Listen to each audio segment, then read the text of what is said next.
नमस्कार सभी केंद्रीय कर्मचारी, राज्य कर्मचारी और पेंशन भोगियों के आपके अपने भरोसेमंद YouTube channel government employees times के फ्रेश वीडियो में एक बार फिर से हार्दिक स्वागत है। देश भर के 52 लाख से ज़्यादा केंद्रीय कर्मचारी और 66 लाख से अधिक पेंशन भोगियों के लिए 6 धमाकेदार बड़ी खबर है।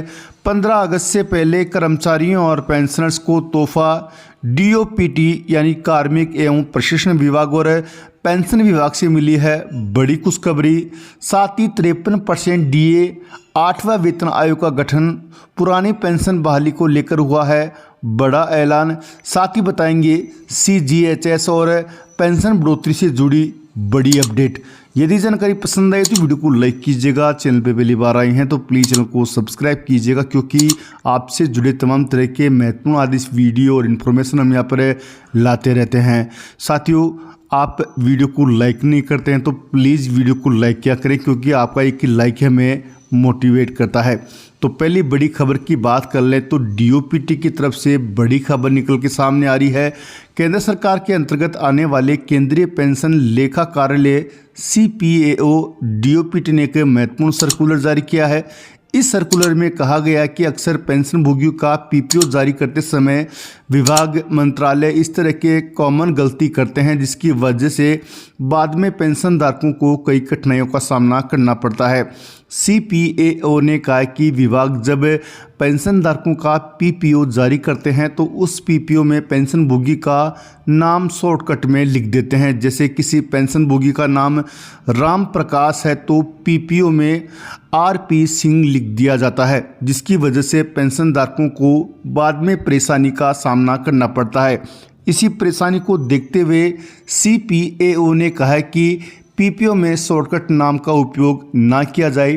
पेंशन भोगी के सर्विस रिकॉर्ड में जो पूरा नाम है वही पूरा नाम पीपीओ में होना चाहिए। पीपीओ में शॉर्टकट नाम का उपयोग नहीं करना चाहिए। जितने भी डिपार्टमेंट, मंत्रालय हैं वे ध्यान दें कि उपयुक्त गलती न करें।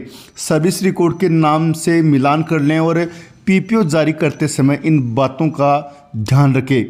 पीपीओ का मतलब पेंशन पेमेंट ऑर्डर होता है। पीपीओ एक महत्वपूर्ण दस्तावेज होता है। रिटायरमेंट के बाद इसी के बेस पर पेंशन और फैमिली पेंशन का भुगतान किया जाता है। पीपीओ जारी होने के बाद पेंशन भोगी को अच्छी तरीके से उसे चेक कर लेना चाहिए कि उनका पूरा नाम, जन्म दिनांक, नॉमिनी का नाम, जन्म दिनांक बराबर लिखा हुआ है या नहीं। अगर कुछ भी गलती होती है तो उसको सुधरवा लेना चाहिए, नहीं बाद में परेशानियों का सामना करना पड़ता है। पेंशन भोगी हमेशा इस बात का ध्यान रखें कि पीपीओ में अपने नॉमिनी का नाम और जन्म दिनांक उनके आधार कार्ड और पैन कार्ड से एक बार जरूर मिलान कर ले। पीपीओ के साथ दोनों डॉक्यूमेंट में नाम और जन्म दिनांक सही होना चाहिए। अगर कुछ भी त्रुटि होती है तो पेंशन भोगी की मृत्यु के बाद फैमिली पेंशन मिलने में काफ़ी कठिनाइयों का सामना करना पड़ता है, इसलिए ये बात ध्यान में रखनी जरूरी है। वहीं अगली बड़ी खबर की बात कर ले तो केंद्रीय कर्मचारियों को जीपीएफ की सुविधा मिलती है।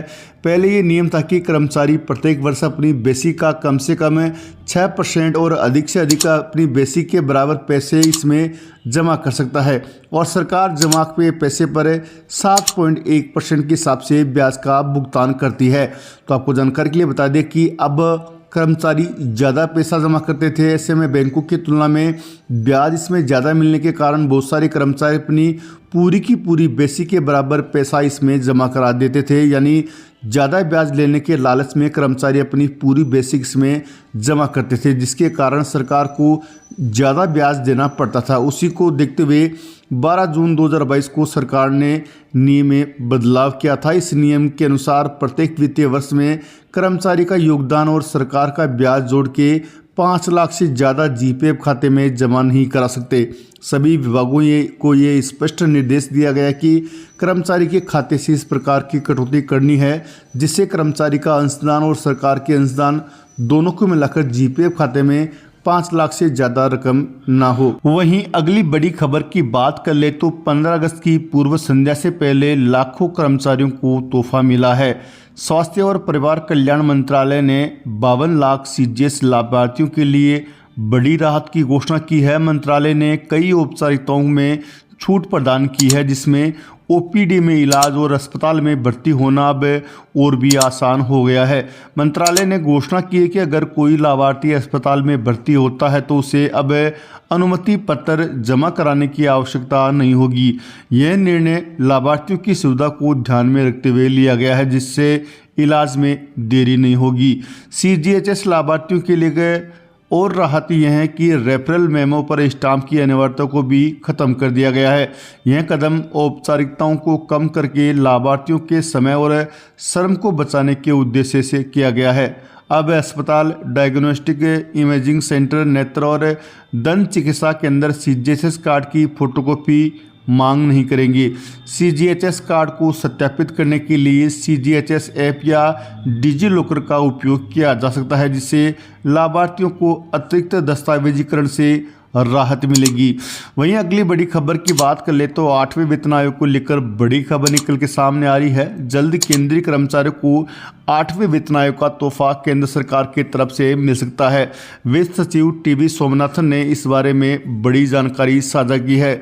टीवी सोमनाथन ने कहा कि सरकार के द्वारा 8वें वेतन आयोग और पुरानी पेंशन को लेकर इनकार नहीं किया गया है। सरकार आंतरिक मंथन कर रही है और जल्द देश भर के 52 लाख से ज़्यादा केंद्रीय कर्मचारियों और 66 लाख से अधिक पेंशनभोगियों को बड़ी राहत दे सकती है।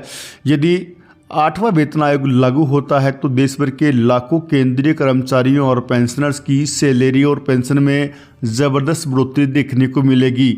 वहीं मीडिया में खबर चल रही है कि सरकार 8वां वेतन आयोग का गठन नहीं करेगी। 8वें वेतन आयोग की जगह एक्रोयड फार्मूले के आधार पर सैलरी और पेंशन में बढ़ोतरी की जाएगी।